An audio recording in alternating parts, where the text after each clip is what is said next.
chief guest, Dr. V. Premalata Prabhu ma'am, consultant, pediatrician and neonatologist, Nirmala Nursing Home, to address the gathering with her inspiring words.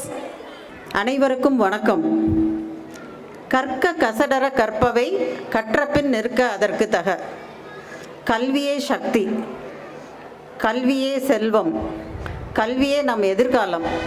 அந்த எதிர்காலத்தை நமக்கு வழங்கி கொண்டிருக்கின்ற சேரன் பள்ளிகளின் தாளாளர் திரு பாண்டியன் அண்ணா அவர்களே, திருமதி சித்ராக்கா,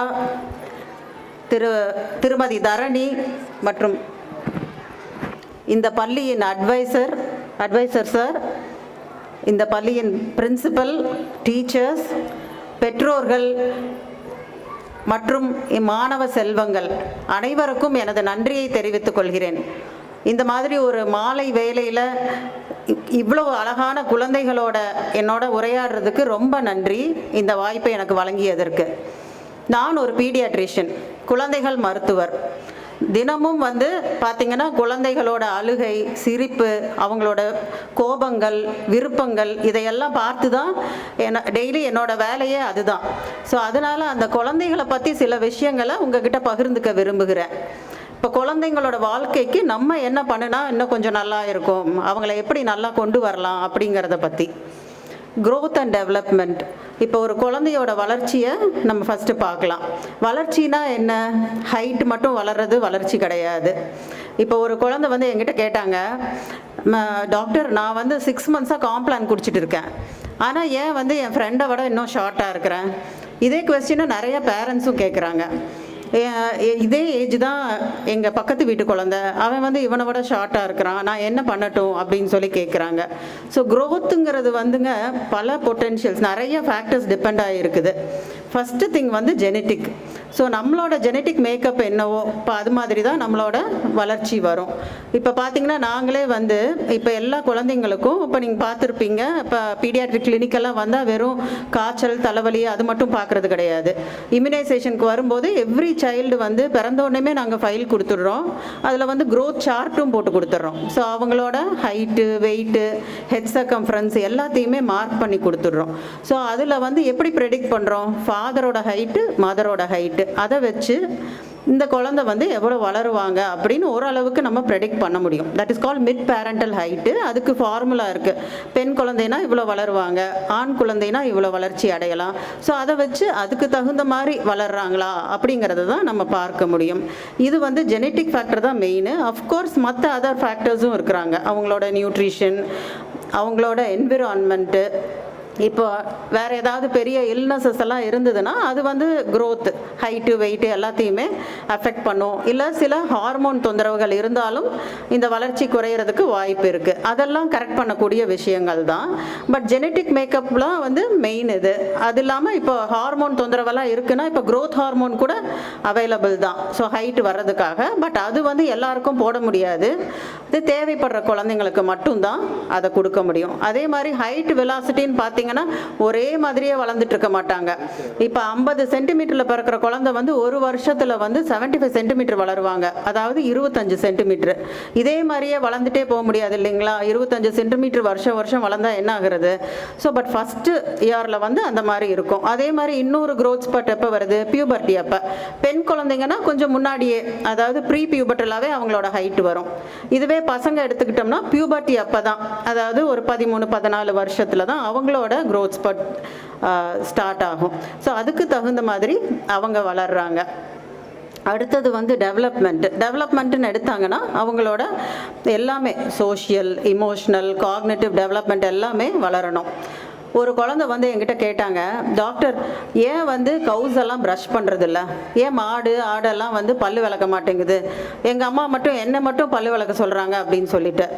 நான் சொன்னேன், அவங்கெல்லாம் சாக்லேட் சாப்பிட்றது இல்லை, அதனால நீங்கள் சாக்லேட் சாப்பிட்றீங்க, நீங்கள் கண்டிப்பாக ப்ரஷ் பண்ணி தான் ஆகணும் அப்படின்னு சொல்லிட்டு. இந்த கொஸ்டின் உங்களுக்கெல்லாம் கேட்குறதுக்கு ரொம்ப சில்லியாக இருக்கும். பட் ஆக்சுவலாக இதை கேட்டால் எனக்கு ஹாப்பியாக இருக்குது. ஏன் அந்த குழந்தை அவ்வளோ யோசிக்கிறாங்க. அவங்க எவ்வளோ இமேஜின் பண்ணுறாங்க. ஸோ இது இந்த மாதிரி கொஸ்டின்ஸை நம்ம என்கரேஜ் பண்ணணும் தான். தோ இட் இஸ் சில்லி, அவங்களோட நிறைய யோசிக்கும் திறன், அவங்க எல்லாத்தையும் பார்த்து எக்ஸ்ப்ளோர் பண்ணுறாங்க, இதெல்லாம் அவங்க வளர்ச்சி அடைகிறாங்க. இதுக்கு we have to be happy. ஒரு எக்ஸாம்பிள் சொல்ல விரும்புகிறேன். பாண்டியன் அண்ணா வீட்டுக்கு வந்து பார்த்தீங்கன்னா அவங்க செவுரு வந்து ஃபுல்லாக ஒரே ஆர்ட் தான். ஒரு சைடு பார்த்தீங்கன்னா ஸ்கூலே நடந்திருக்கும், அங்கே வந்து செவுத்துலேயே எழுதியிருக்காங்க இன்னைக்கு எவ்வளோ பேர் ஆப்சண்ட்டு, இன்னைக்கு என்ன பாடம் நடத்துனாங்க அப்படின்னு சொல்லிட்டு இங்கே உட்காந்து சிரிச்சிட்டு இருக்காங்க அவங்க பேத்தி. இன்னொரு சைடு பார்த்தா டாக்டர் மாதிரி ப்ரிஸ்கிரிப்ஷன் இருக்குது செவுத்தில், அப்புறம் எல்லா பக்கமும் வரைஞ்சிருக்கிறாங்க. நான் இருக்கும்போது அவங்க வீட்டுக்கு ஒருத்தவங்க வந்து அக்காட்ட கேட்டாங்க, அக்கா என்னங்க அவங்க செவரெல்லாம் இப்படி இருக்குன்னு சொல்லிட்டு. அக்கா சொன்னாங்க, பரவாயில்லைங்க, அவங்க ஹாப்பியாக விளையாடுறாங்க, குழந்தைங்களோட இது தானே, சந்தோஷம் தானே நம்மளுக்கு முக்கியம். செவரு என்ன ஒரு 2-3 இயர்ஸ் கழிச்சு அப்புறமேல எதாவது பண்ணிக்கலாம், பெயிண்ட் அடிச்சுக்கலாம். பட் குழந்தைங்களுக்கு அந்த க்ரோத் பொட்டன்ஷியல், அவங்களோட டெவலப்மெண்ட், அவங்க எக்ஸ்ப்ளோர் பண்ணி விளையாடுறாங்க, அதை வந்து நம்ம ஊக்குவிக்கணும். அதுதான் நான் இப்போ அந்த ஸ்கூலில் கூட பார்த்தேன், எவ்வளோ வந்து எஜுகேட்டிவ் மெத்தட்ஸ் எல்லாம் வச்சு டீச் பண்ணுறாங்க. வெறும் பிளாக் போர்டும் இதுவும் இல்லாமல் எஜுகேஷனுக்காக ஆடியோ விஷுவல் எய்ட்ஸு, நிறைய டாய்ஸு, இந்த மாதிரி எல்லாம் அந்த அப்போ பார்த்தீங்கன்னா நிறைய ஃபீல்ட் ட்ரிப்ஸு. ஃபேஸ்புக் பேஜ் எடுத்து பார்த்தா எல்லாமே ஃபீல்ட் ட்ரிப்ஸ் தான், ரியலி இம்ப்ரெசிவ். அந்த மாதிரி தான் குழந்தைங்களை வந்து ஸ்டிமுலேட் பண்ணி இப்போ வளர்த்தணும். அடுத்தது க்ரோத்தில் அடுத்த முக்கியமான விஷயம் வந்து நியூட்ரிஷன் எடுத்துக்கிட்டிங்கன்னா இப்போ வந்து நம்ம சாப்பிட்ற உணவு வந்து எப்படி இருக்கணும், அது ஒரு பேலன்ஸ்டு டயட்டாக இருக்கணும். எல்லாமே ப்ரோட்டீன்ஸ், விட்டமின்ஸ், மினரல்ஸ், கார்போஹைட்ரேட்ஸ் எல்லாமே சரியான விகிதத்தில் இருக்கணும். அந்த பிளேட் வந்து எல்லா கலராகவும் இருக்கணும். பார்த்திங்கன்னா ரைஸ் வந்து ஒயிட் கலரில், கேரட் வந்து ஆரஞ்சு கலர், பீட்ரூட்டு அது ஒரு கலர், க்ரீன்ஸு. ஸோ இந்த மாதிரி இருக்கும் பொழுது நம்மளுக்கு எல்லாமே வந்து சரி விகிதத்தில் அந்த உணவில் வந்து கிடைக்கும். இப்போ ஃபுட் பிரமிடுன்னு பார்த்துருப்பீங்க நீங்கள், இல்லைன்னா கூட கூகுள் பண்ணி பாருங்கள், WHO ஃபுட் பிரமிடு. அதில் இருக்கும் எந்த உணவை வந்து எந்த அளவு சாப்பிடலாங்கிறது. இப்படி கீழே வந்து பெருசாக இருக்கும், அப்படியே இப்படி குறுகிட்டே போகும். ஸோ அந்த மாதிரி தான் வந்து நம்ம உணவை முடிஞ்ச வரைக்கும் நம்ம அந்த மாதிரி எடுத்துக்கிறதுக்கு ட்ரை பண்ணணும். ஃபுட்டு பற்றி பேசிட்டு ஜங்க் ஃபுட் பற்றி ஸ்கூலில் நான் சொல்லலைன்னா என்னோடய டாக்கே கம்ப்ளீட் ஆகாது. ஜங்க் ஃபுட்டுனா என்ன, ஏன் அதை வந்து ஜங்க்குன்னு சொல்கிறோம்? அதுக்கு வந்து எந்த வேல்யூவுமே கிடையாது, அந்த ஃபுட்டுனால எந்த நியூட்ரிஷனல் வேல்யூவுமே கிடையாது. பீட்சா, பர்கர்ஸ் இதெல்லாம் எடுத்துக்கோங்க, அதனால வந்து ஒரு விட்டமினோ மினரலோ நம்மளுக்கு கிடைக்க போகிறது கிடையாது. ஒன்லி எம்டி கேலரிஸ், வெயிட் தான் போட்டுக்கிட்டே போவோம். வெயிட் போட போட என்ன ஆகும், ஒபிசிட்டி, அதனால வரக்கூடிய காம்ப்ளிகேஷன்ஸு எல்லாமே இப்போ யங் ஏஜ்லேயே டயபெட்டிஸ், ஹைப்பர் டென்ஷன், ஸ்ட்ரோக்லேருந்து எல்லாம் வர ஆரம்பிச்சிருச்சு. ஸோ கண்டிப்பாக இப்போ அதுவும் இப்போ லேட்டஸ்ட்டாக என்ன பார்த்தீங்கன்னா கட் ஹெல்த்துன்னு நீங்கள் கேள்விப்பட்டிருப்பீங்க. அதாவது நம்ம சாப்பிட்ற உணவு, கட் ஹெல்த் வந்து கட் பிரெயின் ஆக்சிஸ் இருக்குது, கட்டுக்கும் பிரெயினுக்கும் சம்மந்தம் இருக்குது, கட்டுக்கும் அலர்ஜி, ஆஸ்துமாக்கும் சம்மந்தம் இருக்குது. So cut is associated with everything. So நம்ம என்ன சாப்பிட்றோமோ we have to be very careful. அதுக்கு தகுந்த மாதிரியான உணவு நம்ம எடுத்துக்கணும். ஃபிசிக்கல் ஆக்டிவிட்டி, ஓடி விளையாடு பாப்பா, பாரதியாரே சொல்லியிருக்காரு. அப்புறம் எப்படி நம்ம வந்து ஃபிசிக்கல் ஆக்டிவிட்டிக்கு இம்பார்ட்டன்ஸ் கொடுக்காம இருக்கிறது? கண்டிப்பாக எல்லா குழந்தைங்களுக்கும் ஃபிசிக்கல் ஆக்டிவிட்டி தேவை. இப்போ பாருங்கள், இப்போ கப் ஸ்கூலில் வந்து ஸ்போர்ட்ஸ் டே கண்டக்ட் பண்ணியிருந்தாங்க, அவங்க பேஜில் பார்த்தேன். ஸோ அதிலிருந்தே தெரியுது இல்லைங்களா எவ்வளோ இம்பார்ட்டன்ட்னு சொல்லிட்டு. இப்போ பேரண்ட்ஸ் வந்து என்கிட்ட கேட்குறாங்க, டாக்டர் காலையில் 8 மணிக்கு வந்து பஸ் வந்துடுது, சாயந்தரம் வந்தானா ஹோம்ஒர்க் செய்கிறக்கே சரியாக இருக்குது, எங்கே போய் எங்கள் குழந்தைங்கள விளையாட விடுறதுன்னு. நம்ம நினச்சா கண்டிப்பாக விளையாட முடியும். சாயந்தரம் ஸ்கூல் விட்டு வந்த உடனே ஒரு 1/2 an hour அவனை ரெடி பண்ணிட்டு ஒரு 1/2 an hour 45 minutes கீழே போய் விளையாடலாம், மற்ற குழந்தைங்களோட விளையாடலாம். ஃபிசிக்கல் ஆக்டிவிட்டி இஸ் அ மஸ்ட்டுங்க. All work and no play makes Jack a dull boy. இது நம்ம சின்ன வயசுலேயே நம்மளுக்கு ஸ்கூல்லையே சொல்லி கொடுக்குறாங்க இல்லையா? விளையாடும் பொழுது ஃபிசிக்கல் ஃபிட்னஸ் மட்டும் கிடைக்கிறது இல்லை, நம்ம உடம்புல நிறைய ஹார்மோன்ஸ் ரிலீஸ் ஆகும். They are called happy hormones. இப்போ என்டார்ஃபின்கிற ஹார்மோன் எல்லாம் அப்போ தான் வந்து ரிலீஸ் ஆகும் எக்ஸசைஸ் ஆக்டிவிட்டி எல்லாம் பண்ணும்போது. அது வந்து என்ன பண்ணுது, நம்மளை வந்து நல்ல சந்தோஷமாக வச்சுக்கும். ஆன்டி ஸ்ட்ரெஸ் ஹார்மோன், நம்ம ஸ்ட்ரெஸ் இல்லாமல் இருக்கலாம். இப்போ காலையில் பாருங்கள் எவ்வளோ பேர் வாக்கிங் மட்டுமா, வாக்கிங், டாக்கிங், வடை சாப்பிட்டு ஃபையிங் எல்லாமே நடக்கும். ஆனால் தே ஃபீல் வெரி ஃப்ரெஷ். இப்போ நம்ம வாக்கிங் பண்ணால் என்ன ஆகும், டயர்டு தானே ஆகும். ஆனால் ஏன் ஃப்ரெஷ் ஆகுறாங்க? பிகாஸ் அவ்வளோ ஹாப்பி ஹார்மோன்ஸ் வந்து ரிலீஸ் ஆகுது. It makes the day. So கண்டிப்பாக physical activity is a must. இது எல்லாத்தையும் விட முக்கியமானது வந்து character. when character is lost, everything is lost. இப்போ ஒரு குழந்தை வந்து நல்லா அறிவாக இருக்கிறாங்க, நல்லா படிக்கிறாங்க, எல்லாமே இருக்குது, ஆனால் ஒரு கேரக்டர், பண்பு இல்லை, மரியாதை இல்லை அப்படின்னா அது வந்து என்னத்துக்கு யூஸ் ஆக போகுது? ஸோ இருக்கிறதுலையே வந்து ரொம்ப முக்கியமானது வந்து கேரக்டர் தான், அவங்களோட குணம் தான். இதை வந்து நம்ம எப்படி வந்து பண்ணுறது?